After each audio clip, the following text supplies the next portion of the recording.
The idea of being pushed may have represented, again, the idea of focusing on the lesson, focusing on the idea that there is always a consequence of the choices that you make.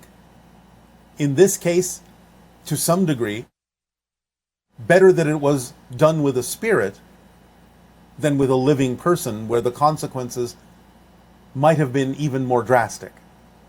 But by being able to actually feel the spirit physically push you, you may have been given a chance to change your behavior without it necessarily affecting a physical person who would be more affected by it than the spirit was.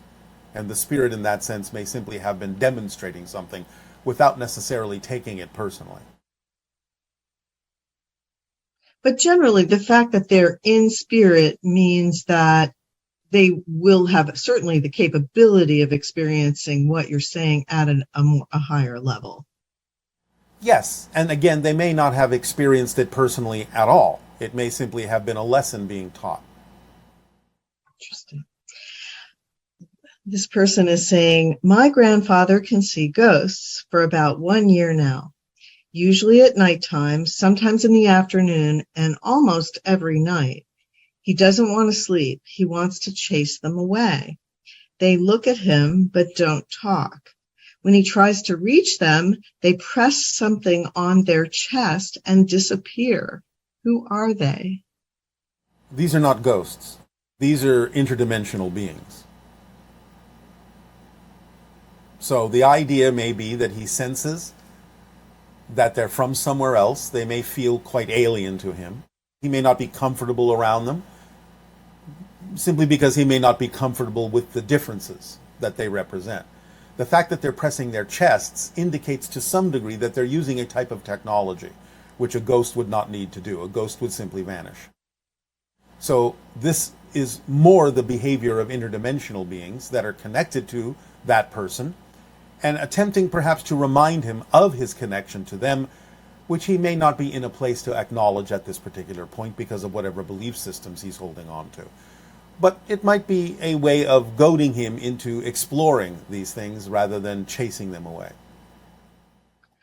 So as people get older also, particularly, let's say they're in the 5-year range of when they might pass or something like that, will this ability be more accessible if that person realizes it, to be able to connect or see ghosts and things like that? If they realize, yes. It can happen, or it doesn't have to, but yes, it's quite possible that as you approach the idea of crossing the threshold from physical to non-physical reality, that your senses may start connecting to the other side, and you may be more acutely aware of the fact that other beings in spirit are connecting to you. Could it potentially be similar to the idea of the way cats can be just sitting there and suddenly they're staring at watching something that appears to be from another dimension? Yeah. Would it might manifest that way? Yes. And how, if you haven't already answered this maybe in detail, how can an entity or ghost move things around and turn things on like a faucet or a stove? Again, a densification of the vibration of the entity can bring them closer to the vibration of physical reality, and therefore within a range in which they can actually interact with denser physical material, because they have densified their own vibration to be sufficiently close to that frequency of physical reality to be able to manipulate physical objects. Okay. This person has a question about ghosts who don't know they're ghosts. Can you elaborate on the people who pass who don't know they're ghosts? And does this happen to animals too? What is the best ceremony or blessing we can do to guide them and honor them in a way that assists them towards their highest good? And what does your society do to honor your loved ones once they've been elevated? It is extremely rare that animals would experience that. extremely rare and for very specific reasons only. The idea is, again, if someone has a certain belief system that is in denial about the existence of an afterlife, it may be strong enough to prevent them from realizing that they're dead, but not for very, very long in terms of the idea of time as you know it.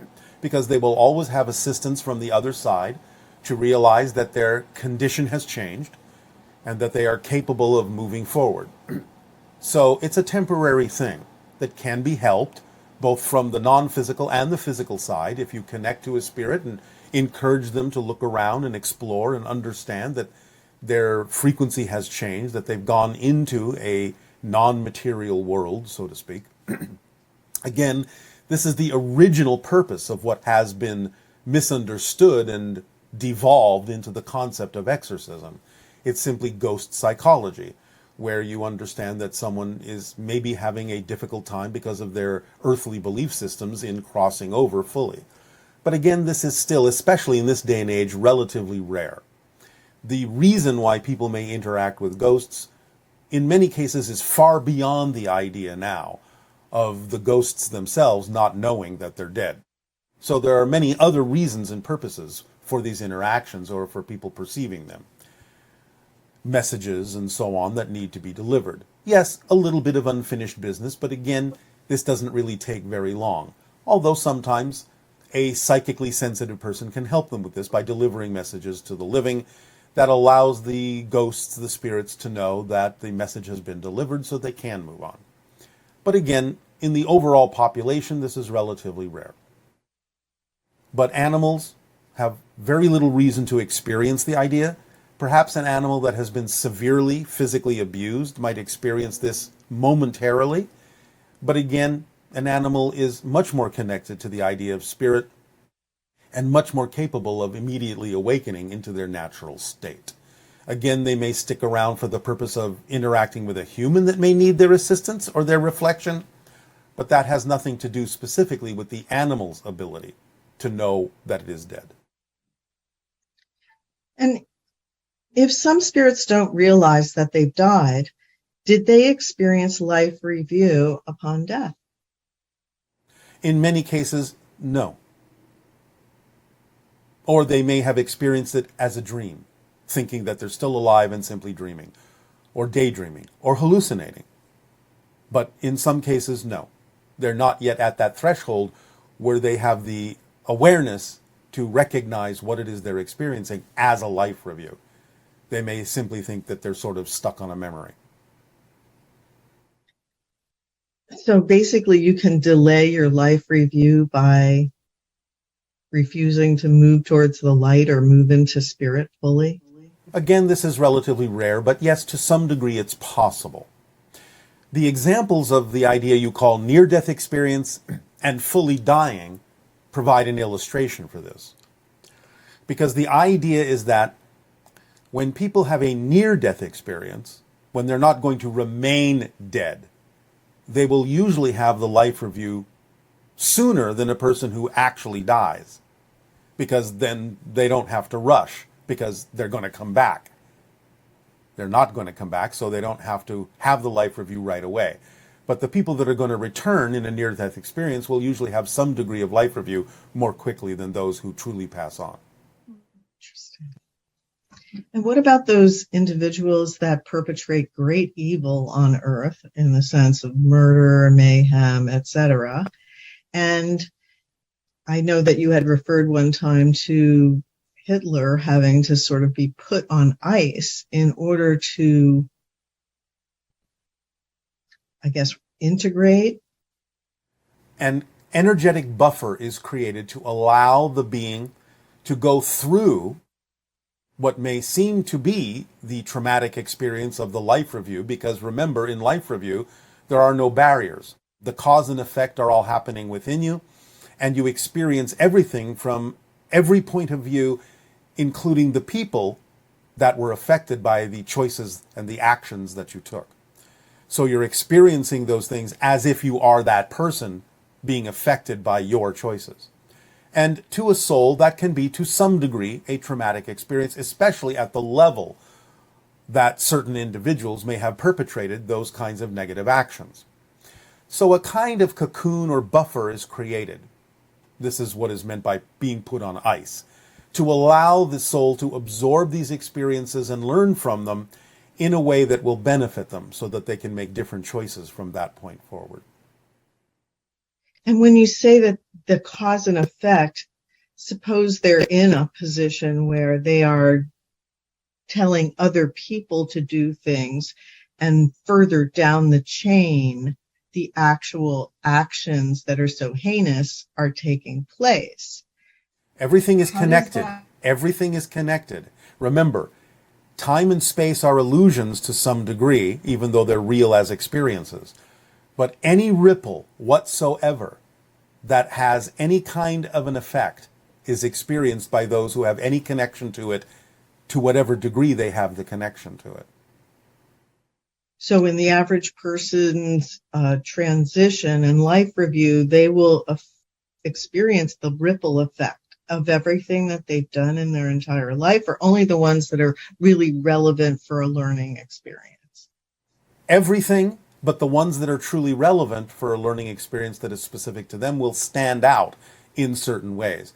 But beings experience literally every single second of the physical life.